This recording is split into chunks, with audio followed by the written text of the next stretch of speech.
we heard that morning that there was going to be an arrest of a major political figure in town, but we had no idea who it would be or why.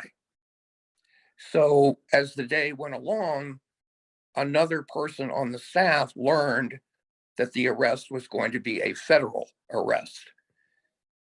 Based on what I knew about the legal system, when the FBI was involved and made an arrest, there would have to be what's called a first appearance in court, usually in the afternoon. So I thought, let's just take a chance. Give me a photographer. I'll go down to the courthouse and see who shows up, which is what we did. We went to the federal courthouse in the afternoon. First appearance usually is at about 2:00. We got there about 1:00 or so just to be ready. I will just say that somebody in the courthouse came out, because you can't bring a camera in federal court. Someone in the courthouse came out and said, you know, sometimes these things start early. That I assumed was some kind of code telling me, go inside now, which we did. And I had no idea when I went into the courtroom who was going to be in there. The door opens. I sit down. It's Patrick Cannon.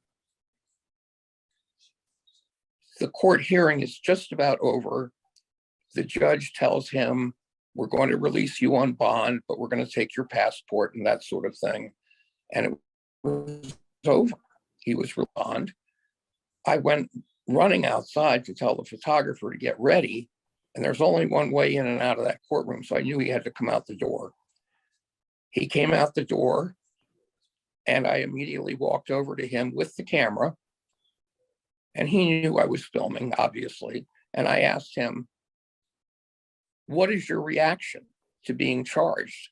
At that point, I had no idea what the charges were because they had not said them out loud in court while I was there. So I'm asking him questions without actually knowing what the charges were. But he responded by saying, I'll tell you at a later date. I don't remember exactly what he said, but it was just all of a sudden, here's the mayor walking out under federal charge, and I'm the only one there asking the questions. He immediately resigned from being mayor. So that was not unexpected because there was no way he could continue to serve as mayor and be under federal charges at that point. So the city came together, though. I think the city was in shock, obviously, because nobody really had any idea that he was even under investigation at that point. So I think there was a lot of shock on the part of the city, but the city, as it always does, came together and got through it. How do you feel about him running for city council? I've been thinking about that. And our American system is, if you're charged and if you're convicted and you do the time, you're now given another chance in society. And I think that's where we are with Patrick Cannon. It's his decision to put himself out there. He certainly must know that the first question you're going to ask him, or anybody is going to ask him, is about that federal trial and his federal conviction. So he knows what's coming. And I'm sure he has it worked out in his mind, what he's going to say and how he's going to be. And now it's up to the voters to decide if he can be really forgiven.